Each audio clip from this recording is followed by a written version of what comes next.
how is everybody doing? Alrighty then. So today we have for me it kind of is a surprise that PS5 Pro gets stronger start than PS4 Pro despite being twice the price, Japan sales charts. And I'm kind of surprised that the PS5 Pro is selling this well, because when they first announced the Pro, when they revealed the price, everybody hated that, but I guess people are interested in buying the console. There's one thing, and this is the one thing that made me interested in the Pro, and it has the feature to upgrade the PS4 games. I think that is a very good feature of the console, and I hope they continue that moving forward. But let's see what this has to say. The first sale figures for PS5 Pro in Japan are in, thanks Gematsu, and it's very healthy start for the beefed up console. In its launch week, the machine has sold 78,000 units, which is far and away the best selling hardware for that period. This is a pretty impressive number, especially when you start thinking about the price. PS4 costs, which is more than double the PS5 Pro. To compare further, PS4 Pro sold 65,000 in its launch week, so not only has PS5 Pro sold more, it's done so more than twice the price. On the software side of things, it's less good news for Sony, as almost the entire top 10 is dominated by Switch games. Well, in Japan the top is mostly the time is only Switch games. That's not, but this is the thing, it's the PS5 Pro sold 78,000, the PS4 sold 65,000. It's not a huge difference, but it's a positive difference, I would say. I'm kind of surprised by it, but I guess it's good. I've seen people talk very good about the PS5 Pro. I'm interested in the upgrade to the PS4 games that you play. I still don't know if I will buy it or not, because I want the PS5 Pro to come with the disc drive. I don't want to buy the disc drive on the side, and no, just make the console with the option to have to play physical games. That just like they did with the PS5 normal and the Slim. You had the digital edition and you had the physical. You can choose which one to buy. I think this is the one thing with the Pro that I think it was very bad on their side. They could have really just done 2 editions like they did with the others. But okay, next, Resistance release on PS4 Plus Premium proves there's still a fan base for the FPS. And man, I saw this, and why don't they remake these games or remaster at least? It's for me it's such a no-brainer, and I've said it before, they wasted so much money on Concord that they could have done the remakes of Resistance and Killzone, and it would have sold way better than Concord, and it would have been received way better than Concord. I don't understand why they refuse to do something with their own franchises. They have Infamous that they do nothing. They have Resistance, Killzone, Jak and Daxter. They have so many, even the MotorStorm series, which I think were very good games in the PS3 era, and they haven't done anything with that either. But let's see what this says. This week's PS4 Plus Premium, and man, I hate how the PS Plus is. I really do. It's I want to do a separate video about it, but first I think putting the online behind the PS Plus subscription, it's just, man, just let me play. I already bought the console, I bought the game, I pay for the internet, let me freaking play the game online. Screw you with this scam. This is a scam, nothing more than a scam. But that's for another time. Update announcement temporarily stopped the heart of this author and the hearts of thousands of PlayStation fans around the world. When we saw PS3 launch title Resistance Fall of Man and its sequel Resistance 2 listed alongside other PS1 classic games like Blood Omen Legacy of Kain, we thought Sony had done the impossible. It hasn't, of course. The legendary Insomniac first-person shooter will only be available to stream. But to make matters more misleading, there was no reference to the fact in Sony's PS blog post. In fact, we confirmed they'll only be available via the cloud by cross-referencing the Latham article, which doesn't support the feature. Both Resistance games were missing there. Still, this reaction, and to a similar extent the recent outpouring of love for Killzone 2, demonstrates just how much PlayStation fans want to play their PS3 titles natively on more modern hardware. The complicated architecture of Sony's last-gen console does make that difficult, but there's an appetite to revisit the games like Infamous, Puppeteer and MotorStorm. Exactly. Okay, I know that making games for the PS3 was hard as hell because of the way they built the console, but you have an easy option there. Just remake the games. You have people begging to play these games and you refuse to do something. It's so stupid what Sony decides to do. They can do remasters of 10 times Last of Us. They can remake Horizon that doesn't deserve it, but Killzone and Resistance, no, we can't do that. Why? Because we are stupid, that's why. But I guess it is what it is. And talking about Horizon, Guerrilla's next Horizon game may launch sometime in 2025 on PS5. Horizon Online game seemingly coming soon. I'm like, why? Why an Horizon Online game?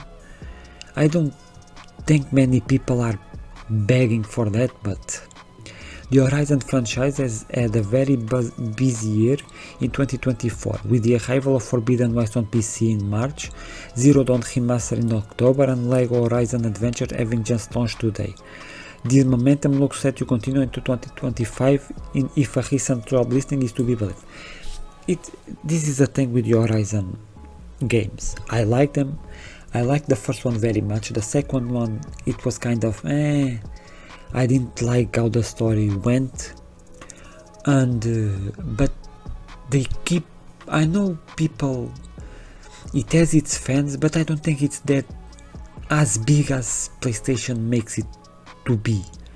If that makes sense, I don't think it has that many fans because they push Horizon so hard. And I don't understand why. You have other franchises that you could bring back up and they just are focused. It's like they focus their minds on a franchise and they push it and push it and push it and ignore everything else. And they did it with Last of Us everywhere. They are doing it with Horizon now. And why not just have like 3 or 4 different titles and pushing them all and try to make success of them all? I don't understand this only focusing on one game at a time. That's what I mean. On Guerrilla Games website, a new job opportunity has appeared, spotted by Joe Raptor on X. The role is for a released QA intern, in which the successful applicant will gain theoretical knowledge and practical experience to ensure a game is prepared for launch. Furthermore, the internship is set to take place during the first half of 2025. Putting this together, it appears as though Guerrilla will be making preparation early next year for the launch of his next Horizon game. It's like, okay, I guess, but why online? Sony does a very good thing and it's single player games, and they've been wanting to do their multiplayer, but just focus on what you're good at. That's my opinion of that. Just concentrate on what you're good at and leave this multiplayer thing for other games. But I guess they've been chasing a multiplayer hit game for quite some time now, and I guess until they have one, they will not give up. And well, these articles were on Push Square, if you shout out to them. Next, I hope this is true. New God of War announcement may surprise PlayStation fans. This is in comicbook.com. God of War fans may want to tune into the Game Awards this year. A new God of War game may be revealed very soon, between now and the end of the year. There isn't a ton to look forward as a PlayStation fan. This is even more true for the God of War fans specifically. However, there may be a little something coming next month at the Game Awards, which is set to go down on December 12th. The new speculation involving Kratos comes the way of industry insider Lunatic Ignus, a source who does not boast the longest track record but who recently proven reliable on a couple of things. According to the insider, something God of War related will either pop up at the Game Awards next month or during a PlayStation State of Play. The latter has not been announced by Sony for the month of December, but the insider seems to think there will be one final PlayStation show before the end of the year. And with this God of War news, what I think it will be is the remastered versions of the old PS3 games. I think that's what they are going to do. But and I hope it's true, and I hope they don't kind of censor certain things of those old games, because, well, if you play them, you know what I'm talking about. But let's hope this is true. Next, I'm gonna end in kind of not sad, but veteran trophy hunter Akun quits PlayStation over alleged account suspension storm. I remember seeing this guy when it was the PS3, and the moment the game came out, he would not stop until he platinumed the game. Look at those platinums, look at those trophies, this guy, look at that face. That's the face of a gamer who does not sleep. and man, just the grind to get all of these trophies, it's unreal to me. But let's see, well-known trophy hunter Akun, at one point a Guinness World Record holder for his obscene number of PlayStation gongs, has quit Sony amid an alleged account suspension storm. While the specific details are unclear and will try to get clarification, it appears Akun is claiming his account was hacked, leading to a suspension. After contacting Sony support, he was told that the reason for his account's deactivation was due to unusual behavior on his profile, including some platinums he unlocked in seconds. As Akun correctly points out, auto-pop trophies are fairly common on a PS5, where you can effectively earn a platinum instantly by importing a previous completed PS4 save. This is true. We have a number of these from first-party games like Last of Us 2, and I haven't experienced any issues. This is true because with Ghost of Tsushima it does this. I think God of War does this, because when I bought the director's cut of Ghost of Tsushima for the PS5, and when I imported the save of the PS4, it just gave me all the trophies instantly, without me having to do anything on the PS5 game. From what we can gather, Akun's account has been restored now and is able to play his games like usual, but is allegedly been removed from PlayStation's press list. Purposely, I think that's what they mean. He'd been receiving review codes from the platform holder previously.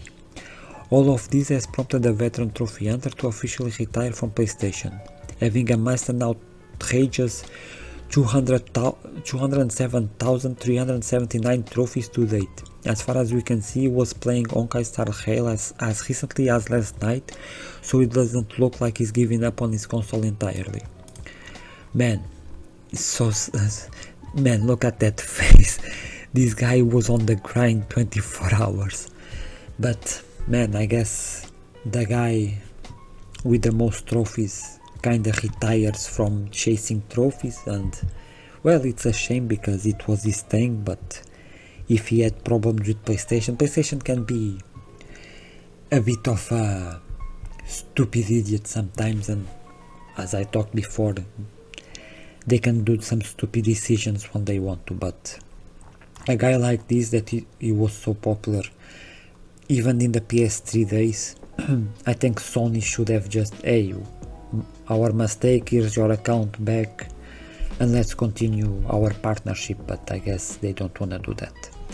And well guys, that's it for today. I hope the God of War thing is true. I hope they make a Resistance and Killzone remastered, and let's see if the Horizon the game, multiplayer game, if it's true, if it's any good when it releases. I hope you guys enjoyed the video. Thank you guys for watching, and I'll see you next time.